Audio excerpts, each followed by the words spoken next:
Hey friends, just want to go live here quick for a minute and share a quick story about the power of how, I'm sorry, the power of who over the power of how. Who we're being over how we're going to do things and how we show up. So it's no secret that 2021 was a tough year for a lot of people. For me personally, there was some health challenges. I've shared that openly before.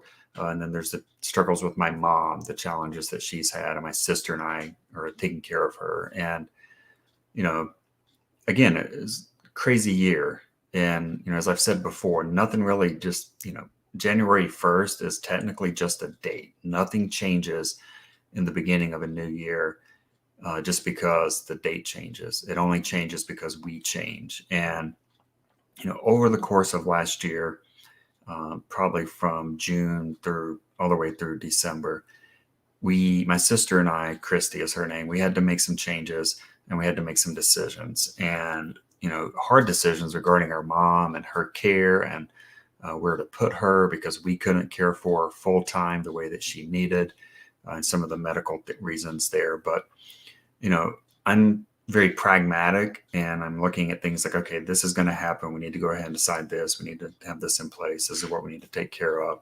financially, legally, insurance, healthcare, all of it. Like that's my forte. I can do that. And, you know, early on, because of the way I think about those things, I was really focused on how we would get everything done.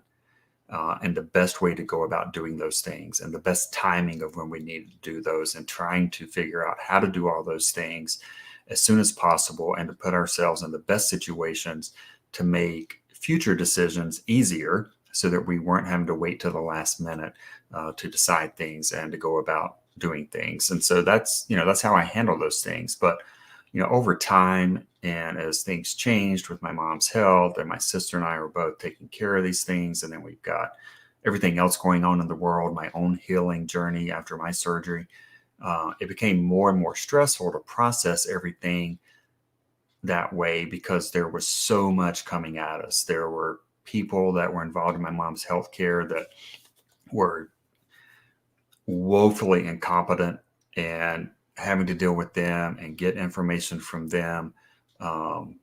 If you need any recommendations of places to not stay in the Kannapolis Concord area, I can give you a couple not to go to.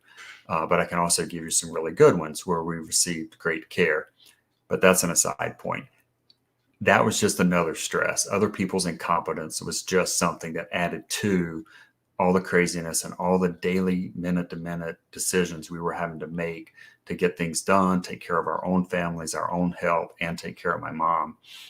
And it was all coming at us fast. And so trying to do that, and I'm 2 hours away, was stressful. And, when I get stressed, I have to remind myself to focus on who I am being. When I am stressed, who am I choosing to be? And not how do I need to do this or what do I need to do next? But the focus has to be on who am I being? And I simply ask that question. And for me, I want each interaction, each decision, conversation, plan, all of it. When I ask that question, it's going to land differently, and my decision making process changes because I'm now focused on how my highest self, my best self, would go about doing this, which isn't always focused on deadlines and goals and dollars and insurance and whatever else. It's all encompassing. It's a lot more holistic and ecological for me to make those decisions from a place of strength. And so, when I'm focused on being that type of person who handles those situations from a place of objective detachment when it requires it, or from a relational or emotional attachment when it's required, and I had to bounce back and forth between those things, it makes the decision-making process easier. In a practice as simple as pausing for a second before speaking, whether it's to my sister, my mom, the nurses, administrators, lawyers, doctors, anybody, pausing for a moment before I say anything and letting the words come from my head. And I simply just pause for a second so I don't react by saying the very first thing that's on my mind, because that normally doesn't serve me well. letting those words and the spirit of what I want to say go into my heart and then speak those words from my heart to the other person.